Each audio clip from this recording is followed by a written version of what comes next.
ਸਾਡੇ ਕੇਸ ਚੱਲਦੇ ਪਏ ਹਨ ਮਕਾਨ ਦੀ ਸਿਰਫ ਥੋੜੀ ਸਾਰਾ ਮਾਮਲਾ ਸੀ ਉਹਦੀ ਵਜ੍ਹਾ ਤੋਂ ਸਾਡੇ ਨਾਲ ਇਹਨਾਂ ਨੇ ਚੱਲ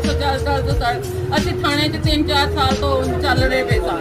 ਹਰ ਟਾਈਮ ਸਾਡੇ ਬੱਚਿਆਂ ਦੇ ਉੱਤੇ ਫੈਰਿੰਗ ਝੂਠੀ ਕਰਕੇ ਝੂਠੇ ਕੇਸ ਕਰਵਾ ਕੇ ਸਾਡੇ ਬੱਚੇ ਅੰਦਰ ਕਰਵਾਉਂਦਾ ਸੀ ਹੁਣ ਇੱਥੋਂ ਤੱਕ ਨੌਬਤ ਆ ਗਈ ਕਿ ਸਾਡੇ ਬੱਚਿਆਂ ਨੂੰ ਘਰ ਆਣ ਕੇ ਮਰਵਾ ਦਿੱਤਾ ਹੈ ਮੀਆਂ ਲਿਆਸ ਨੇ ਸਾਰਾ ਥਾਣਾ ਖਰੀਦਿਆ ਸੀ ਮੀਆਂ ਲਿਆਸ ਨੂੰ ਉਹਦਾ ਨਾਂ ਲਾਇਆ ਰਾਣਾ ਸਰਵਰ ਸਾਡੀ ਗੱਲ ਨਹੀਂ ਸੀ ਸੁਣਦਾ ਲਿਆਦਾ ਅਸੀਂ ਇਹ ਚਾਹੁੰਦੇ ਸਾਨੂੰ ਇਨਸਾਫ ਮਿਲਣਾ ਚਾਹੀਦਾ ਹੈ ਰਾਣਾ ਸਰਵਰ ਸਮੇਤ ਸਾਰੇ ਮੁਲਵਸ ਹੋਏ ਸਾਡੇ ਬੱਚਿਆਂ ਦਾ ਮਾਡਲ ਕਰਵਾਉਣਾ ਔਰ ਹਰਿਆਣੇ ਸਰਵਰ ਨੇ ਖੁਦ ਸਾਨੂੰ ਇਹ ਚੈਲੰਜ ਕੀਤਾ ਸੀ ਕਿ ਮੈਂ ਇਹ ਬੰਦਾ ਮਾਡਲ ਕਰਵਾ ਦੇਣਾ ਮੈਂ ਇਹਦਾ ਕਾਊਂਟਰ ਕਰਵਾ ਦੇਣਾ ਰਾਣਾ ਸਰਵਰ ਕੌਣ ਹੈ ਰਾਣਾ ਸਰਵਰ ਨੇ ਥਾਣੇ ਕੱਢ ਲਿਆ ਐਸਐਚਓ